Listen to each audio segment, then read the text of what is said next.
Do you have friends, family members, or maybe even you who call foods good, dirty, angelic, sinful, clean, maybe piggy or naughty?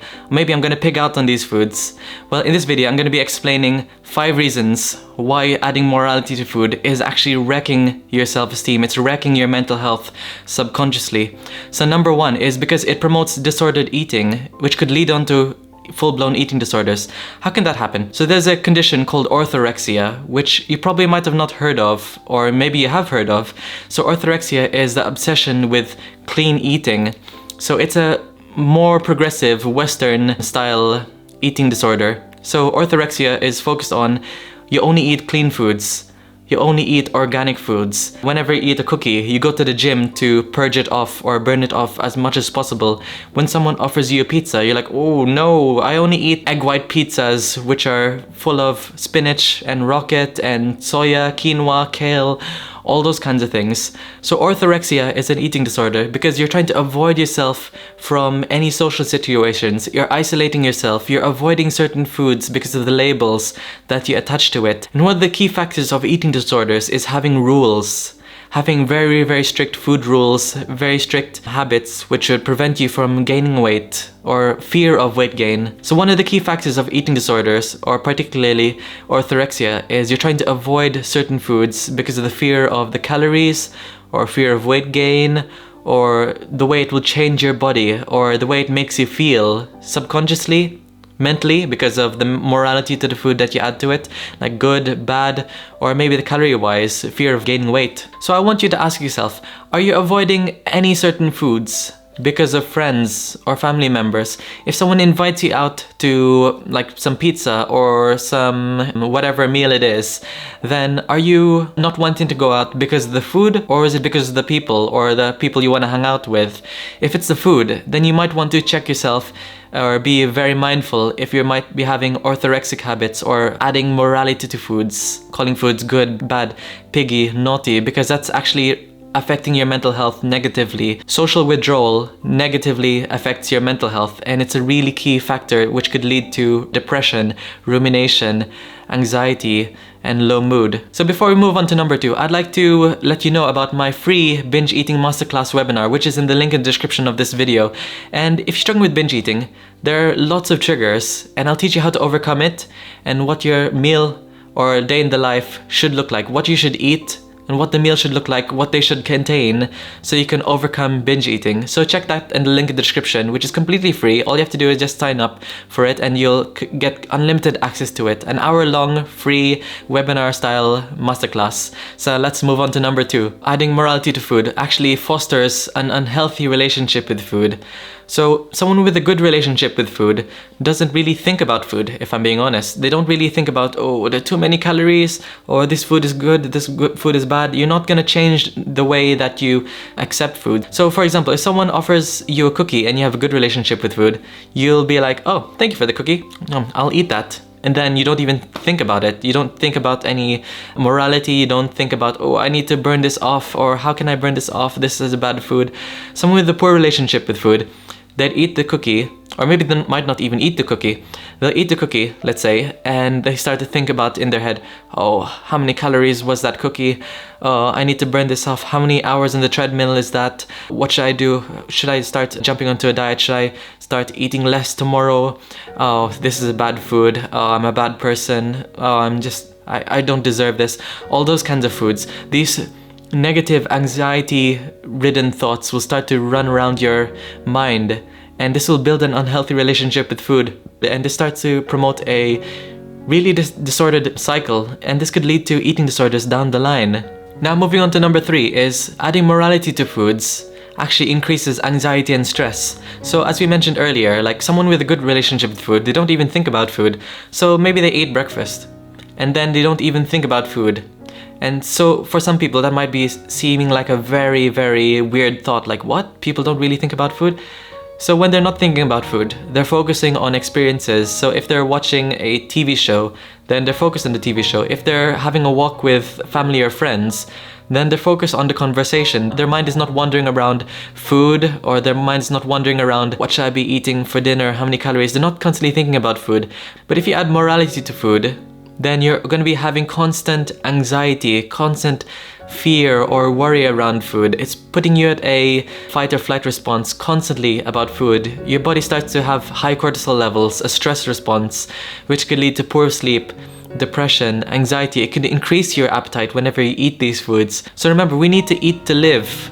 We don't live to eat and think about food thoughts if we've been good or bad, or managing our weight, or sticking to this diet or not sticking to this diet. There's much more to life, and the people who have a good relationship with the food truly understand that. Or they probably might not even think about it, because it's just so embedded into them that food is not a part of their life, it's not controlling their life. And if you want to learn more on how to overcome all of these food thoughts, then I highly recommend that you check the link in the description for my paid course, which is the Binge Eating Recovery Blueprint, which talks about how to eliminate all the binge eating triggers, but also how to foster a healthy relationship with food and overcome any emotional eating triggers. To completely get rid of this mindset of good, bad, naughty, sinful, angelic foods, piggy foods, all those kinds of things. It's a complete rewire of how to rewire your brain, essentially, to eliminate binge eating and to help eliminate emotional eating and your mindset around this morality mindset around food. So check that in the link in the description for the Binge Eating Recovery Blueprint to check that out. And moving on to number 4. So number 4 is you're constantly having joy sucked out of your life. Your whole life revolves around food.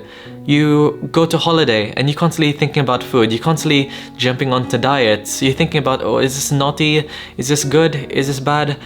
Your whole life revolves around food. You get joy out of just sticking to a diet, or you get joy out of jumping onto a diet. You get joy out of restricting certain foods. You get joy out of seeing yourself lose weight. And it's such a strange thing to think that your life is being revolved around food. It's not being revolved around meaningful friendships, meaningful relationships. I want you to answer this little question, which is a good frame shift for your mind. It's a bit morbid. If you were to die and you're going to go in your grave, what would you want written on your headstone? What do you think other people would write on your headstone? Would people write down, Jonathan was great friend because he stuck to his diet. He was remembered for him sticking to his diet. He was remembered for him being on diet all holiday, not eating the foods that he truly enjoyed because he wanted to keep himself thin, or keep his 6-pack, or keep his 4-pack, or whatever it is, because he thought about how other people perceived him more than his own enjoyment. He cared about what other people thought about. It's such a strange thought, but it's a question to keep on bringing back again and again and again. What would you want written on your obituary? What would you want written on your gravestone? It's a really good exercise to think about what's really important in life. What's life about? What would you want to be remembered for? Would you want to be remembered for in your deathbed about how you stuck to your diet? How you avoided all those cupcakes in your life? So we need to focus on truly, how can we focus on true joy? Let's not have joy sucked out from our life just because of our adding morality to food habits, like good, bad, naughty, piggy, all those kinds of things. So in summary, what should we do instead? To remove morality around foods, remove good, bad, sinful, naughty, and replace it with more realistic thinking, non-judgmental thinking, a more neutral thinking. So call foods more nutritious and less nutritious. So more nutritious would be like salmon, kale, broccoli, all those kinds of things. Less nutritious would be cookies, cakes, and donuts, because realistically thinking, there's not empty calories. So chocolates contain magnesium, zinc, selenium. If they're dark chocolate, they're high in antioxidants, polyphenols. They're not just on their own empty calories, empty nutrition. Same thing with salmon. It's high in zinc, omega-3s, high in selenium. It's high in lots of vitamins and minerals as well. So they all contain vitamins and minerals. Gummy bears, for example, they might be seen as bad foods, but for someone who has type 1 diabetes and they might be having a low blood sugar attack, or a low blood sugar episode, then that could be life-saving treatment. There's no good, there's no bad, all foods fit. Having this good or bad mindset around food essentially demonstrates not the best nutrition knowledge, because you're not looking at a deeper level. You're just copying what other people are saying. If people are calling foods it's cake day at the office, if people are calling foods naughty, oh, I'll be naughty today, I deserve this, then try to not jump onto that. Maybe try to challenge them, saying like, why do you call it naughty? Because it helps you gain weight? Look from a dietetic point of view. This is my dietetic head thinking. Like, all foods contain vitamins and nutrients. If it was cooked or baked with milk, then it contains calcium. We need to look at the deeper levels. Another thing that you can do is to practice mindful eating. So mindful eating is the opposite of mindless eating, which is binge eating. So the more mindful you are of your food, then the much less likely you are to binge eat. So next time you catch yourself eating, like, let's say a cupcake, try to be aware of what nutrition is in this cupcake. And if you're not really sure what's in this cupcake, then try to make sure that you just Google what's in the cupcake or the benefits of having cupcakes. Because every time you search something in Google, you can always find something that will push a certain agenda. So what I'm trying to say here is find something like cupcakes contain calcium, maybe cereal, they contain B vitamins, iron, magnesium, zinc, and lots of little vitamins, especially if it's fortified with nutrition, fortified with vitamins, riboflavin, niacin, thiamine, all those B vitamins. All foods fit. If it's chocolate flavored, it doesn't mean it's bad. You need to be more mindful and try to have a keen eye of every food containing nutrition. Some foods might be very nutritious, maybe some foods might be for satisfaction, but never call foods good or bad or add morality to it.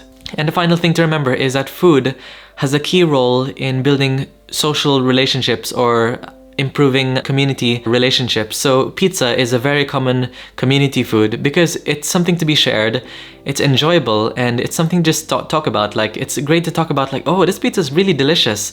Oh, I really enjoy this. I love this flavor. Next time we should keep on ordering this. And it's just simply nice to enjoy foods with other people. Remember, food is not just macros, vitamins, and minerals. No good, no bad. It's just not a statistic. It's not a number, really. Food is not just a number. It's not just nutrients. It's not vitamins and minerals, macros. It's also for building relationships. So remember, we eat to live. We don't live to eat. So I hope that makes sense. And if you really enjoyed this video, then I highly recommend that you check this one out. And comment below, do you relate to any of these? Do you call foods good and bad? Because personally, I catch myself and I need to be more mindful of these things in my mind. I don't say it out loud, but the more you be mindful of it, then the more you start to rewire your brain out of it. So I hope this opened your eyes, and I'll see you in the next video. See ya!